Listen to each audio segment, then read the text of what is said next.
Alpha and Omega. He is the beginning and the end. Who was, who is, and is to come. The Lord Al-Ja'om, who is very faithful from the very beginning and to the end. Our Lord God wants us to be blessed. Physically, financially, emotionally, spiritually. Tandaan po natin yung apat na yan. Sa apat po yan, lahat at dapat blessed tayo. Hindi pinapayagan ni Lord. Nagsalam po dyan ang maging blessed tayo. We are blessed. Tama po ba? Amen. Ang sabi po, wealth is not a promise. Hindi po promise ng Diyos ang kayamanan. Once na naniniwala po tayo kay Lord, salvation is yours, pagpapala is yours, wealth is yours. Amen, amen. Ang sabi po ng iba, healing is a promise. It is no longer a promise. Healing is yours. Healing Amen. is already ours. Tama po ba? Amen, amen. Pwede po tayo mag-healing basta tayo naniniwala kay Lord. At patuloy na napagtitiwala sa Kanya, gagaling at gagaling po. Hallelujah! Amen? Handa na po ba tayo makarinig ng salita ng Diyos? Amen. Maaari po ba tumayo tayo? Let us welcome our spiritual son of prophet of this nation, Prophet Giovanni Jaos, and Prophet Christian Jaos, Pastor Jonel Imperial. It is not because of me. It is not because of the heart of the station. It is because you are so near to the heart of your people. Lord, salamat po God, the 24 hours a day, nalimutin ka namin po, Panginoon. The moment that we are facing challenges, Lord, yun naman yun ang moment na napakasaya mo, Panginoon. Sa marami sa iyong mga anak ang lumuluhod na nanalangin sa iyo. Lord, salamat sa presensya mo, Panginoon. At salamat sa pag-ibig mo. Dahil sa bawat sitwasyon namin, wala kang hanggang-hanggan. Kundi ang pag-ibig at pananampalataya namin, ay mas lalo lumalis. But the presence of God can sustain us. Only the presence of God can sustain us. And where is the character of the Lord? The fruit of the Holy Ghost. The presence of God manifested. The giftings can fill us.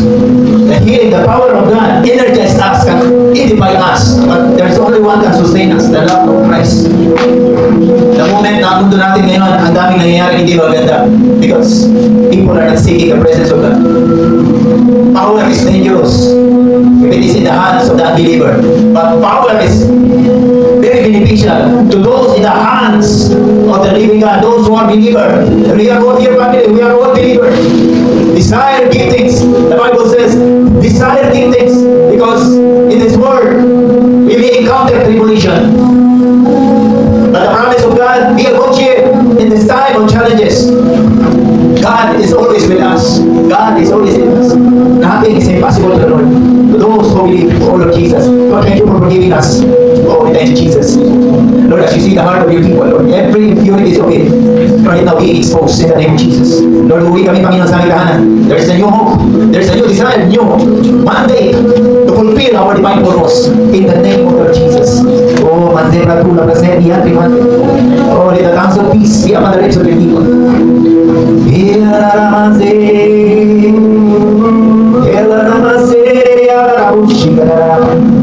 Oh, la Prasedia, Ramate. Thank you, Jesus.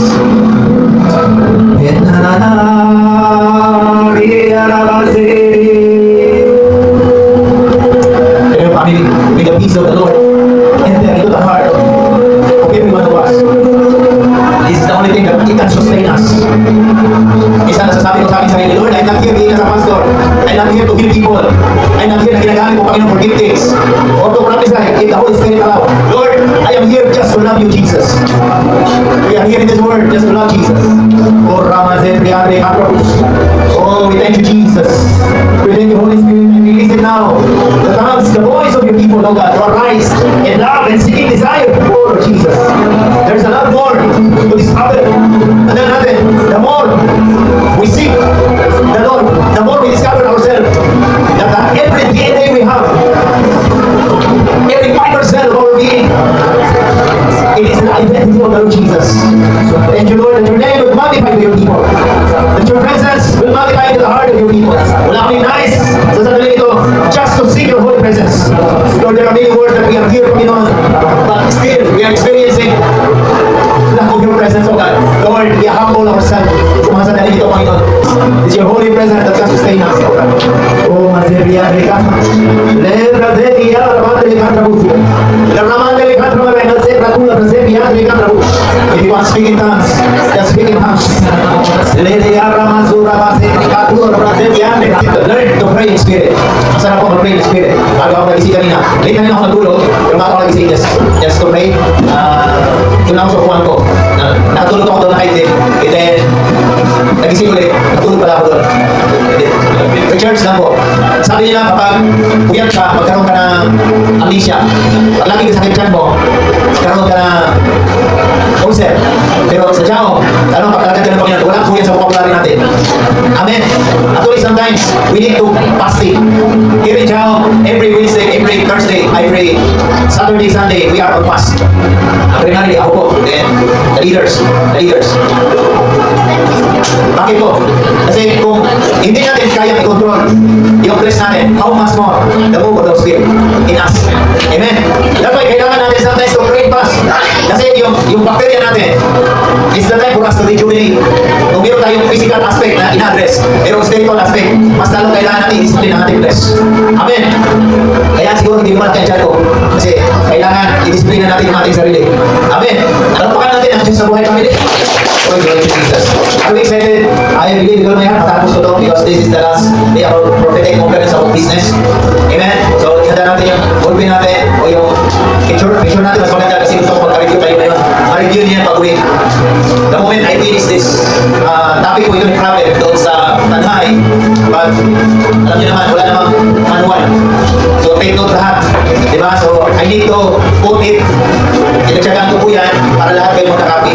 Pero lahat ng wisdom na nandyan, it is because the Lord God that we serve is so faithful. Lahat tayo dapat mag-arise. Amen. Hindi tayo mananatiling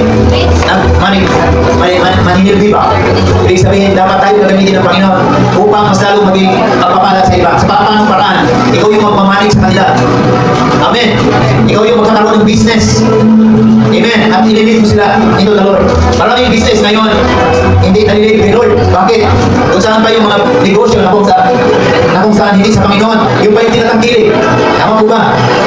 But right now, we have the keen eye, angelic understanding, to open up our mind into the business world. Amen. We are not business about money.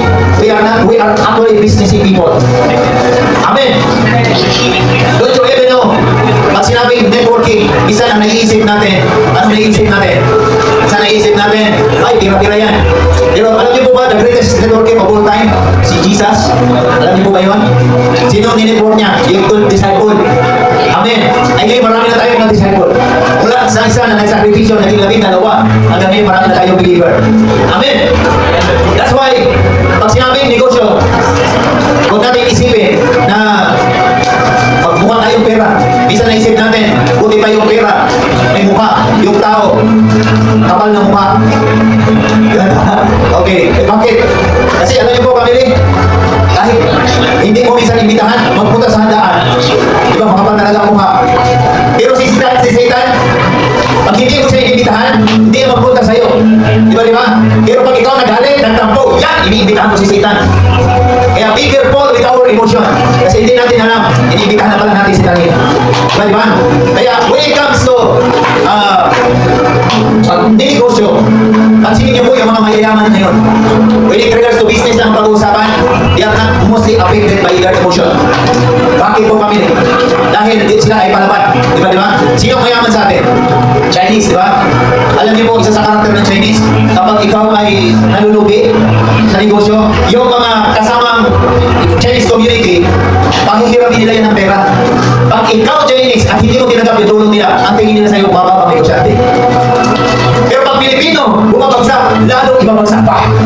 Pag tumataas, hihinain pa. That's why huwag na kayo magtaka bakit ang mayayaman dito, ang hindi natin kalaki. Tama po ba? Bakit?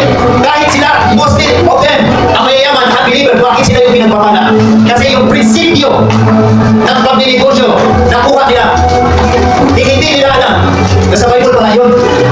Di ba? Most mga Chinese, kahit sintabo lang yan. Kahit sintabo lang yan. Ikikip nila yan. Tama ba rin? Amen. Anong karakter na nakuha nila? Patience. Di ba? Amen. Mostly. Masakit pang isipin. Kasi ganyan ako dati. Nung natuto ako mag-casino, uy, sabi nila, beginners lang. Nung nanalo ako, parang halos na rin ako magtrabaho. Pupunta kami doon sa mga port. Dati ang hinahanap namin, kainan. Nung nalulok ako sa casino, ang hinahanap na namin agad, casino. Di ba? Parang tinatamad ako magtrabaho. Parang gusto mo na agad kumita. Marami ganun po yung may mga nalulog sa sugal. Hindi ka na makumpento sa maliit. Pero ang mga Chinese yan, grabe.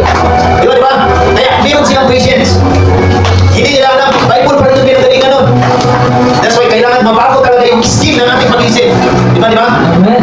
Amen. At we must walk into the principle of the Lord. Hallelujah. Palapakan natin Diyos sa buhay.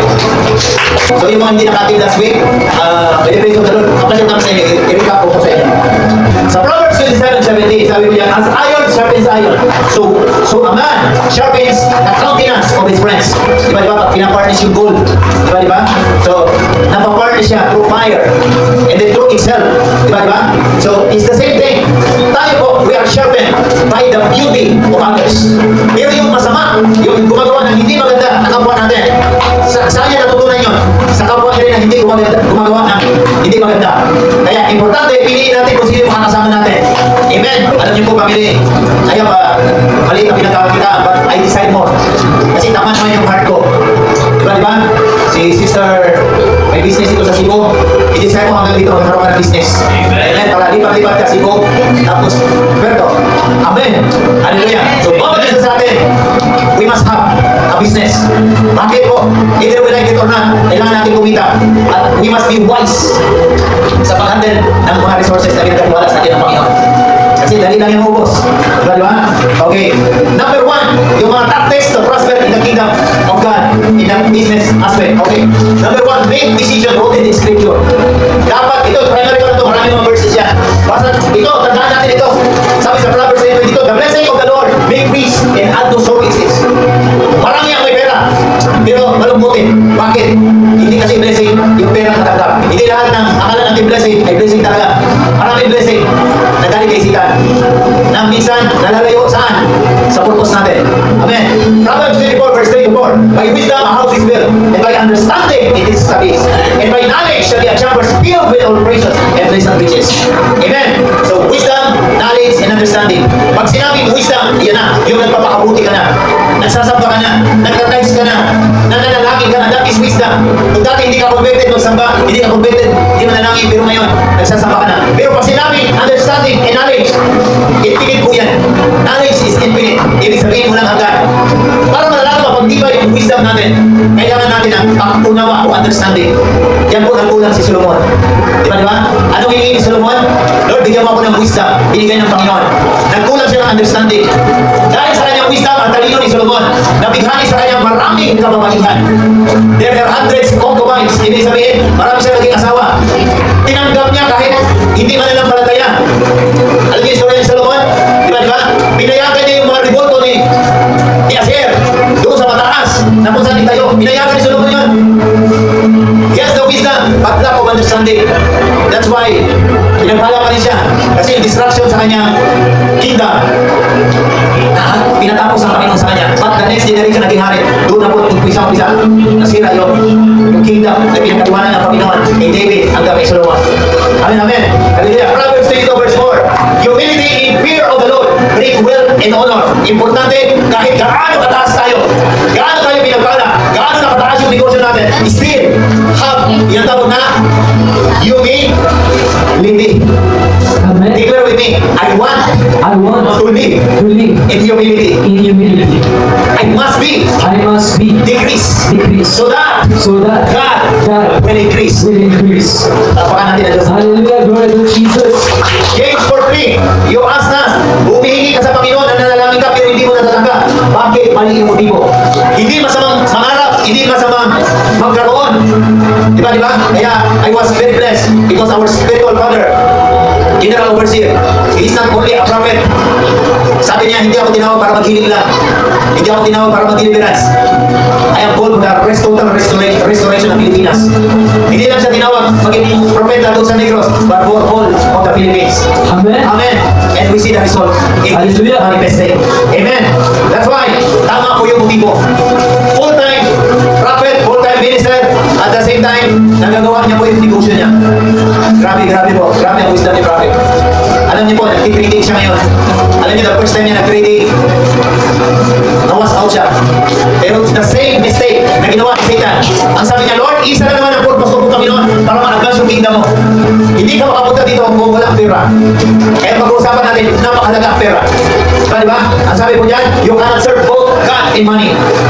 So, the greatest competitor is money. Di ba? So, marami nang naiiba yung ugali dahil sa pera. Okay, that's only a video. Money behaves like God. If not master, it will master you. Every blessing we walk is the fulfillment of God's divine covenant. Hindi tayo pinagpala dahil masikap ka. Yes, it is. Amen. Hindi tayo pinagpala dahil believer ka lang in Christ. Yes, it is. Pinagpala tayo because we are under the covenant of the Lord. Amen.